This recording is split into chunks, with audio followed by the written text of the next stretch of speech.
Yes, let me give opportunity to our West.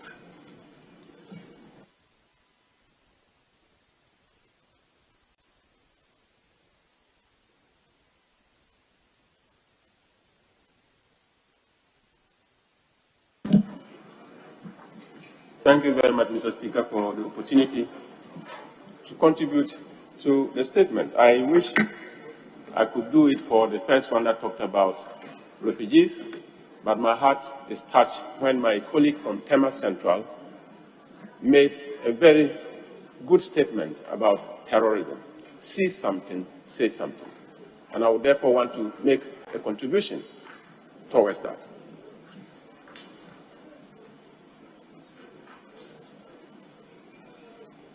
Am I to be guided, please? Thank you. Go on. Thank you. The fight against terrorism in the world is gradually gaining traction and is gaining complexity, and the attention of nations towards acts of terror is eating so much into national budgets. Unfortunately for us in Ghana, when you look at the strategic blueprint of the national security, it is clearly stated in there that youth unemployment remains a huge security threat to this nation. And recruitment of young people who are doing nothing virtually by terrorist group is a highway towards national destruction.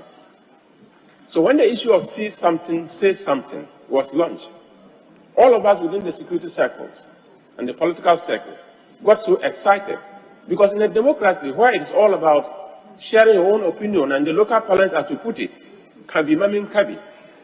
Express your opinion and let me express mine. It is an environment that people can say what they want to say. So saying something is part of our democratic tenets. Saying it to who is what we need to define. What am I supposed to say is what we need to get clarity on.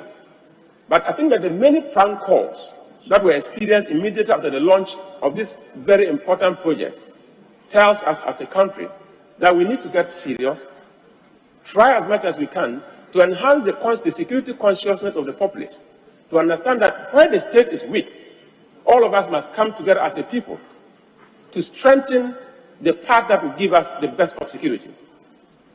A weak state is an avenue for terrorists to strike. But all of us as a people will have to understand that when you find something and you don't say it, insecurity anywhere in this country, in any village, will amount to insecurity everywhere. So whether it happens in your village and you decide to keep quiet, when it becomes a national issue, you might be affected in a way that will surprise you. Mr. Speaker, see something, say something is a project by national security that intends to push us to a level that all of us will appreciate that it is not about keeping quiet, it's not about sitting on the fence, it's about expressing your opinion, seeing something that can affect the security of this country and saying it right, and saying it timely. The timely submission of a message within security circles can allow for simple analysis to ensure that the state can react appropriately and timely. Mr. Speaker, see something, say something is a passionate and a very passionate strategy that will enhance national security. But we ought to take note of this. Using hard power to fight terrorism is gradually becoming something that is not working. We ought to enforce the power that we require to fight terrorism to be a soft power. The application of soft power, in other words, empowering the state in a soft angle, every village, every town, every community will appreciate the fact that the power that we have actually resides in us. It is every individual, every citizen's responsibility to say something when you see something, to support national security, to keep this nation peaceful. Because all of us, as we sit here, we are potential refugees. Potential refugees because if terrorists attack this country and we can't stay here, we might be forced to run across country. If you don't run across the country, you become an internally displaced person. So all of us are potential refugees. And all of us, because we want to prevent it, we should be able to say something when we see something.